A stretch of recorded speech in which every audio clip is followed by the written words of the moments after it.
Well, Bruce, it's an honour. Really. Charlie, I am honored by your interest in this. That's what the whole story is this is such a great story for the world. Very much. Well, I have a little magazine called Aha. And actually, your great friend of yours, I contacted Steve Berman. Oh, yeah. And I used a couple of his, Ask the Swami funnies. Yeah. But thank you for all the work that you've done to educate people, and have made sort of science and spirituality bridge that gap. I appreciate that, and I also have to recognize the fact that I had to educate myself. So the way I wrote it was essentially the way I had to. It wasn't like I'm some super brain and I figured it out. I had to work on it and then bring it down to a place that I can understand it. Yeah. And when I said, if I can understand it, anybody can understand it. So I'm very happy that it's worked out that way. Yes. Yeah. And rather than going into all of your back catalogue now, what I'll do is I'll put that a little bit on the front of the video so people can get a little bit more of the background and they can dip into many clips on YouTube. But of course, you're best known as as a cell biologist who did this pioneering work to help us understand the workings of genes. You're doing stem cell research years and years ago before people even knew what stem cells. There's only a handful of us in the entire world. I mean, maybe 10 people even when I started with stem cells in 1967 that were really familiar with stem cells. So I was in a very unique place to have a unique opportunity with a wonderful professor, teacher, almost father figure for me, Erwin Koenigsberg, who was a developer of a cloning technique. Yes. Yeah. Yeah. I mean, fundamentally, I suppose what you really told us, and actually, which is very radical at the time, was that our genes are not our destiny. Yes. And must have been extraordinary to come out with this. But at the same time, for us now, it's all very liberating. Well, it was liberating to my sense of myself enough that I walked out of the university with tenure. I had tenure and just said, I am teaching incorrect information to medical students. I cannot continue doing this. And my stuff, of course, wasn't in any books, so it was just my word that I wasn't, that I was teaching stuff that they should know. Yeah, yeah. When you started writing, there wasn't even the term epigenetics, really. No, 1990. It was an idea. Yeah. Which you sort of formulated and put down. That's why there's no word epigenetics in the original book, because there wasn't even epigenetics at that time. So, are you encouraged by the way the debate's going? Yeah, but I also see there's this conflict and tension between the existing money, like pharmaceutical industry. Yeah. Because of the money is power, and they wield the power that's like, oh my God, compared to all of us that don't have the money. Yeah. And it's really an unfair situation, but this is something that Vandana Shiva talks about, and I'm sure and Jane Goodall it is these power structures that still need to dissolve. Absolutely. Before it's inevitable, and maybe even by the time this magazine comes out, there might be a global upheaval in the making at this moment. So it's like from one day to the next at this time, it's going to be like, wow, you're going to... Because I thought, because we're in the surroundings of, and the resurgence is all about the environment and nature today, rather than go back, there's a well-trodden path with all your work, with cell biology and so on, I wanted to angle it towards the environment and nature, if that's okay. Yes. And one of the things you said was crisis precipitates evolution. Yes. And I just wondered whether you could speak a little bit about that. Sometimes we really know things that we should be doing.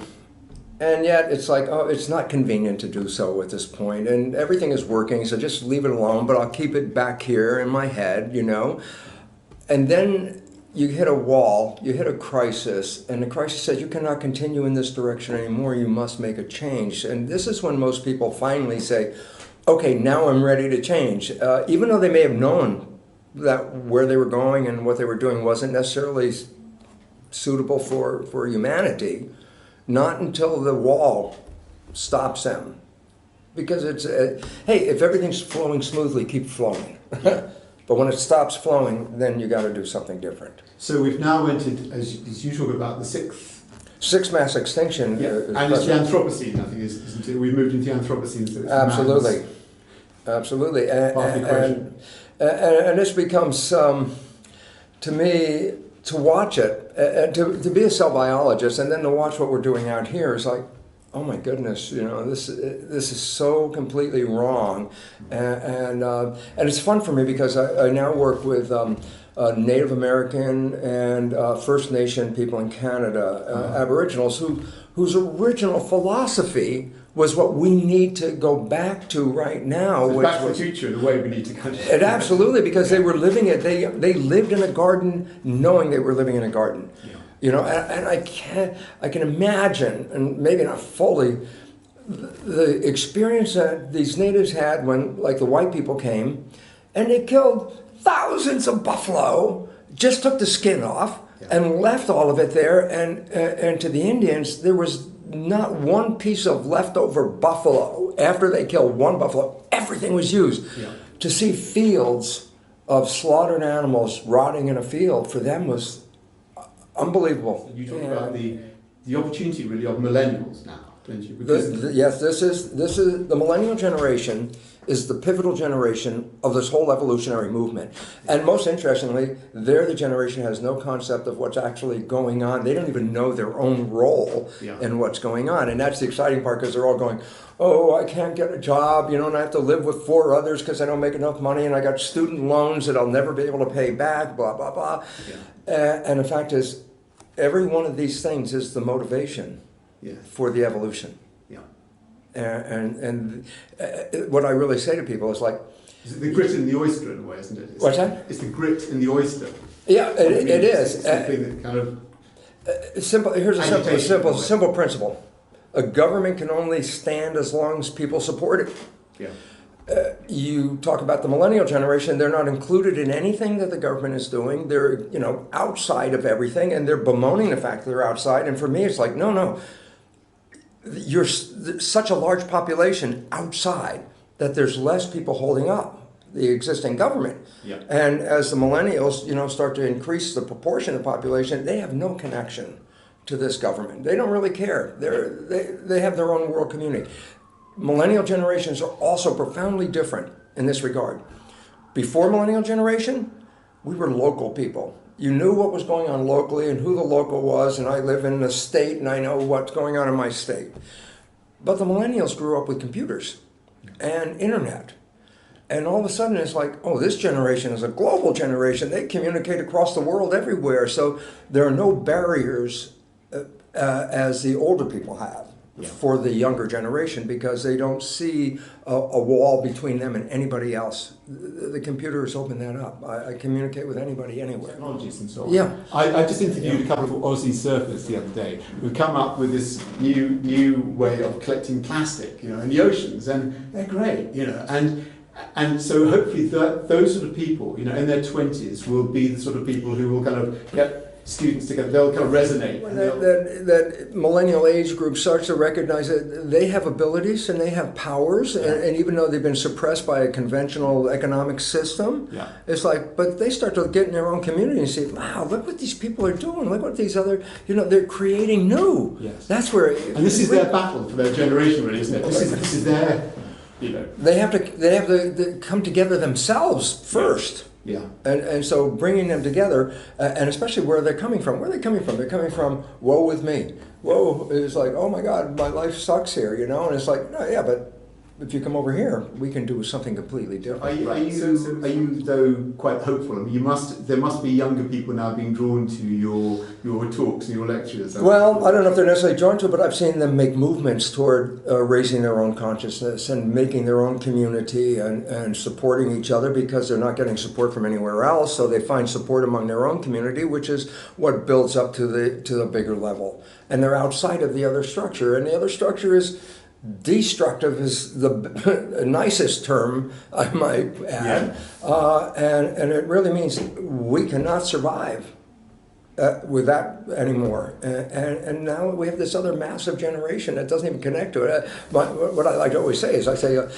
you tell a millennial, you say, hey, the stock market's going to crash, and they go, like I own a stock, right? And then all of a sudden you realize they don't care. They're not connected to that structure, and that is the only way to create the new one. The other one collapses, and the new one is going to replace it. Yes. Collapse is necessary. Yeah.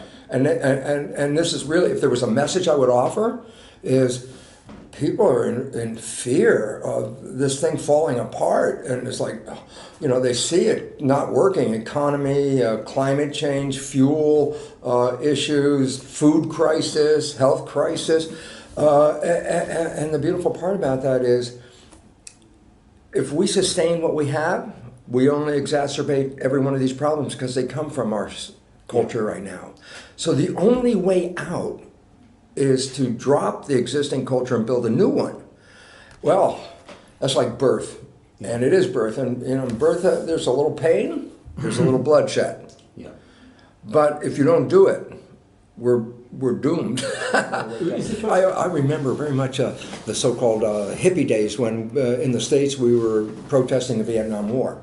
And there was such an enthusiasm of change. It's kind of galvanizing of everything. Yeah, you'd wake up every day knowing today something's going to happen, because that movement, every day something was going to happen.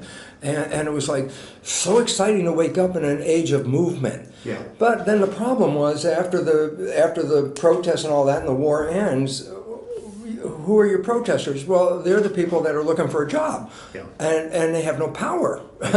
And so they got incorporated into the structure, and it seems that it disappeared. But I know it's in there somewhere, and it just will take that moment of galvanization to bring them back out. And they've already been seeded with this idea. They just are not exercising it. Yes. It's sometimes it's difficult to know how to take that next step, isn't it? Except when it's made for you. Yes. And I think that's the issue. That's what the crises are all about. The crises are, look, it's not your making, but you're going to have to deal with it, and that means you're going to have to move. We're going to do something. What excites you now? What do you enjoy most? I mean, is it going around still giving lectures and talks to people who haven't heard? Still, this material is still new to a lot of people, isn't it? It is. It's really just trying to wake people up to their own power. And I love my job, because I go out there and what's my job? I stand in front of people and say, you are so powerful, and you don't know it. So let's open up and express your power. Because when the people express their power, then the whole world is going to shift differently, because we have such a small percent of people making the decisions for everybody for their own benefit. Yeah. And a large number of people, if you gave them an opportunity to say, what would you want? Average Joe on the street, what do you want? They all want the same thing. Yeah. It's a mass amount of people that want, just give me some peace, give me some work to do, give me a place to live safely and some food. And that's all they really, they'll make their community. And the idea is, wow, so if I gave the power to the 90-some% of the people and say, create what you want, the unity of that creation will be the most beautiful planet, because everybody wants heaven. They just want to live that way. Yes. So you're hopeful. You seem to be a very hopeful, optimistic sort of person. You always had a lot of energy. And Because I lived one way, and I've changed my life. And this is what, sort of like, look, if you do change, look at what the consequences, how healthy you can be. You don't, sickness, 1% of disease is due to genetics. 1%. Where's all the rest coming from? Stress. Yeah. And stress of what? The life that people are creating, which is disempowering, because they know stress disempowers. This sort of events, I'm sure you go to many events, but these sort of events sort of create their own sort of field, don't they? When you talk about the signal, and so almost it's creating an environment where people can come together, share ideas. Every time we do that, there's a stronger vibration. So it's adding it's an amplification. When every individual just joins in this community, they amplify. Yeah. And what we need now are enough speakers, amplifiers around to bring everybody in together. So the more that people speak up, the more this becomes part of the field, which is the environment, the energy that we live in. We're generating a new energy. Yeah. And it's an energy that says we can thrive, but not as individual competitors in a Darwinian struggle for survival and a competition for fitness. I heard that expression is nice, isn't it? And so we changed this whole idea, because evolution, there's some competition there, but not the competition that we live with today, because the original term competition was to strive together. In other words, if I'm a tennis player, which I'm not, but if I was, I could play people who are less capable than me and beat them every time. Or play the one who's better than me, so I can get better. Because if I play the weaker one, I don't gain anything. Yeah. So when I'm playing in a match, I'm competing, but it's for my advancement. Not so much I take down the other guy, but it's for me to do better. Yeah. So the idea of competition, as we've been using it, is the most destructive element in the world, because it says, I care about me and I don't care about you. And this is like, oh my God, this is antagonistic completely to, it only works when we come together as a community. Right. So it's up to us really to accentuate the positive, to promote the solution-based ideas and the people who are, giving us this message of. Right. Yeah. We're in a stage of what's called emergence. And emergence is a real interesting topic, because it has, something is coming out of something. And I go, well, it's more than that. It's an understanding of this, is that, here's a point. If, let's say you and I are cave people sitting around a fire that we fortunately found, and we could sit there, and I say, hey, Charlie, let's build a rocket ship to the moon. And we have a couple of issues right now. The first thing is, what's the moon?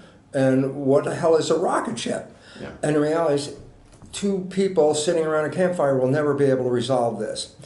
And about 30,000 years ago, the density of the population started to come up to a level where the interaction between people was great, enough to take an idea and have individuals contribute a piece. But if they're all separated, it doesn't work. Yeah. And so about 30,000 years ago, when we reached that density level, and now if you look at technology, it's like this slope that's almost going straight up. And the idea about that is it takes numbers of people to collaborate.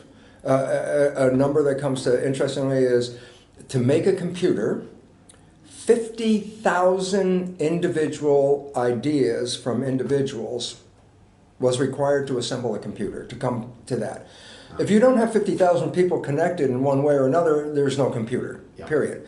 And so we are reaching a density where the technology, the ideas are popping out because of the numbers of people sharing information. And emergence means you can study the pieces but never understand what it could be. Yeah. So in other words, we can study resistors and transistors and capacitors and all these other aspects of electronics. I say, well, here they are on the table. I say, oh, that's nice. This does this and this does that. And I say, well, so? I say, not until somebody put the pieces together and made something out of it, that was an emergence. In other words, we can study all the pieces. Everybody knows what every piece does. But that's not the TV, the radio, the computer. That was the assembly. And therefore, what we're seeing right now is the people are the pieces. We're studying things, but the emergence is when you come together anew. There's sort of a unity in diversity, isn't there? Because you need all the disparate parts. Absolutely. Every vision is important in the whole piece. And that's why the idea of eliminating people from your population is like, man, look, the United States, when it was founded, was the most unique country in the world for this. Every country up until that time was like a culture dish with its own cells. Yeah. And they reproduce in there. The Swiss reproduce in their little dish. The Germans reproduce in their little dish. They keep their ideas isolated from everybody else because they have borders. Yeah. The United States brought everybody from all these different cultures together. And that created a collaboration of ideas that would have been completely separated in each country, and nobody would have put them together. It wouldn't have gone anywhere. Yeah. The U.S. was hybrid. Yeah. And that's where the power came from. And this is what the power is. Take the same thing. The U.S. was a small model, but it was a global civilization. Why? Because everybody came from around the globe. So it was an example. Gravitated there. It became a human experiment. It is, and it says, well, look what it did at this level. What do you think would happen if the whole globe became that? Yeah. And it's like, there are limits. You will never know what the limits are. There are no limits at that point. Yeah. Yeah. Aha! Thank you, Bruce. Any other final words? Because I know you're very generously giving your time and you've got an interview coming up. So I just wanted to, if you had one message for AHA readers, and they're going to be watching this and going, okay, I'm sort of fired up now. How do people what would you suggest people do to get involved locally? They need to get involved. The reason why we as people don't have any power is because those in control know that if you break up community, there is no power. And all community has been broken up, and down to the point of even breaking the family community up. That means there is no power.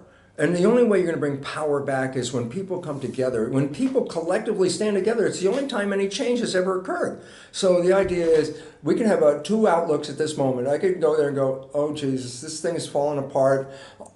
I'm going to go protect myself. I'm going to go live in a hole. I'm going to get all the toys, put them in my hole. I'm going to live this way, which is then death because now you walled yourself off.